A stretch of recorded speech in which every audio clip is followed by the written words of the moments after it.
Hello guys, मैं हूं अभिशांक। हम पढ़े थे मटेरियल साइंस और मटेरियल साइंस की सीरीज में ये हमारा थर्ड लेक्चर है दोस्तों। इसमें हम नॉन मेटल्स के बारे में पढ़ेंगे।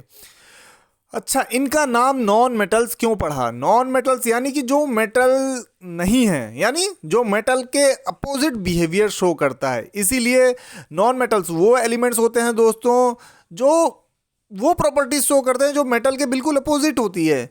यानी कि अगर metals good conductor of heat and electricity हैं तो non metals poor conductor of heat and electricity होते हैं।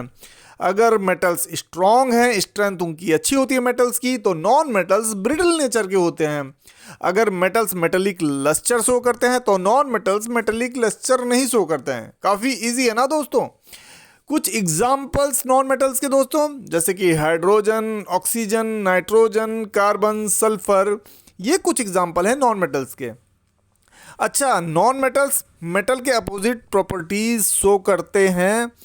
बिल्कुल अपोजिट बिहेवियर होता है नॉन मेटल्स का। इसका मतलब ये नहीं है कि मेटल्स इंडस्ट्री में बहुत ज़्यादा यूज़ होते हैं तो नॉन मेटल्स इंडस्ट्री में यूज़ नहीं होते, ऐसा नहीं है। नॉन मेटल्स भी इंडस्ट्री में काफ़ी ज़्यादा यूज़ होते हैं। इनकी काफ़ी रिक्वायरमेंट रहती है दोस्तों। कुछ रिक्वायरमेंट जहाँ इनकी रहती है वो है कुछ केमिकल रिएक्शंस में, कुछ बायोलॉजिकल प्रोसेस में और एवरीडे मटेरियल्स में। इसीलिए नॉन मेटल्स भी काफ़ी ज़्यादा यूज़फुल हैं हमारे लिए। चलिए पढ़ते हैं नॉन मेटल्स की प्रॉपर्टीज़। नॉन मेटल्स जो प्रॉपर्टीज शो करते हैं, पहली है poor conductivity. Non metals heat और इलेक्ट्रिसिटी के पुअर कंडक्टर होते हैं, यानी इनके थ्रू हीट और इलेक्ट्रिसिटी इजीली फ्लो नहीं कर सकती। Brittleness, non metals brittle nature के होते हैं। ब्रिटल नेचर का होने का मतलब क्या है? आपने ग्लास लिया, ग्लास का कप लिया या फिर कुछ भी लिया और वो आपके हाथ से छूट गया तो वो टूट जाएगा, टुकड़े टुकड़े में हो जाएगा वो। ऐसा क्यों है? क्योंकि ग्लास जो है ब्रिटल नेचर का होता है। उसी तरह नॉन मेटल्स भी ब्रिटल नेचर के होते हैं दोस्तों। Low melting and boiling point, non metals का लो मेल्टिंग और बॉइलिंग पॉइंट होता है दोस्तों मेटल्स के मुकाबले। यानी ये कम टेम्परेचर पे ही मेल्ट हो जाते हैं या फिर कम टेम्परेचर पे ही बॉयल हो जाते हैं।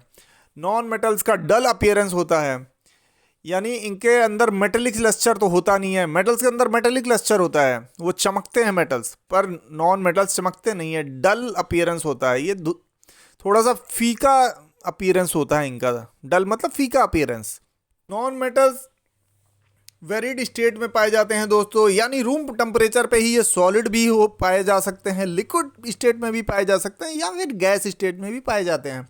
इलेक्ट्रोनेगेटिविटी, कोई भी एलिमेंट किसी केमिकल रिएक्शन में कितनी जल्दी निगेटिव आयंस बनाता है, इसको इलेक्ट्रोनेगेटिविटी से बताया जा सकता है। तो नॉन मेटल्स की हायर इलेक्ट्रोनेगेटिविटी होती है friends. Tendency to gain electrons, non metals बहुत जल्दी इलेक्ट्रॉन्स गेन करके केमिकल रिएक्शन में एक स्टेबल इलेक्ट्रॉनिक कॉन्फ़िगरेशन अचीव कर लेते हैं। नॉन मेटल्स के फ्रीक्वेंटली यूजेस, ऑक्सीजन। ऑक्सीजन कहाँ यूज़ होता है दोस्तों? ऑक्सीजन स्टील इंडस्ट्री में बहुत ज़्यादा यूज़ होता है।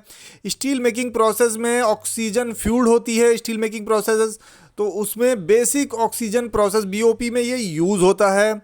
मेडिकल एप्लीकेशंस में ऑक्सीजन का बहुत ज़्यादा यूज़ होता है। वाटर ट्रीटमेंट में ऑक्सीजन का बहुत ज़्यादा यूज़ होता है और केमिकल सिंथेसिस में भी ऑक्सीजन का बहुत ज़्यादा यूज़ होता है दोस्तों।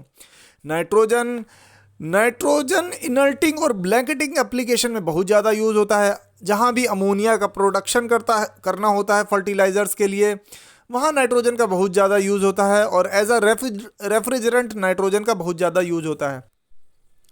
हाइड्रोजन, हाइड्रोजन पेट्रोल रिफाइनिंग में, केमिकल प्रोडक्शन में, अमोनिया सिंथेसिस में, फ्यूल सेल्स में यूज़ होता है दोस्तों इलेक्ट्रिसिटी जनरेट करने के लिए। कार्बन का बहुत ज़्यादा यूज़ होता है दोस्तों ग्रेफाइड और एक्टिवेटेड कार्बन इंडस्ट्री में।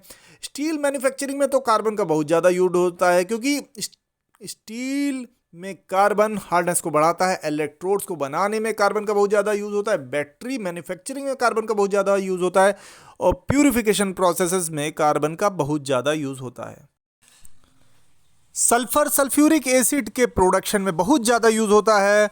और सल्फ्यूरिक एसिड एक इंडस्ट्रियल केमिकल है फ्रेंड्स, जो कि कई सारे मैन्युफैक्चरिंग प्रोसेस जैसे कि फर्टिलाइजर का प्रोडक्शन, बैटरी और डिटर्जेंट्स के प्रोडक्शन में बहुत ज़्यादा यूज़ होता है। फ्लोरीन एक तरह का नॉन मेटल है जो कि रेफ्रिजरेंट के प्रोडक्शन में, प्लास्टिक के प्रोडक्शन में, फार्मास्यूटिकल इंडस्ट्री में और कई सारे केमिकल प्रोसेस में यूज होता है।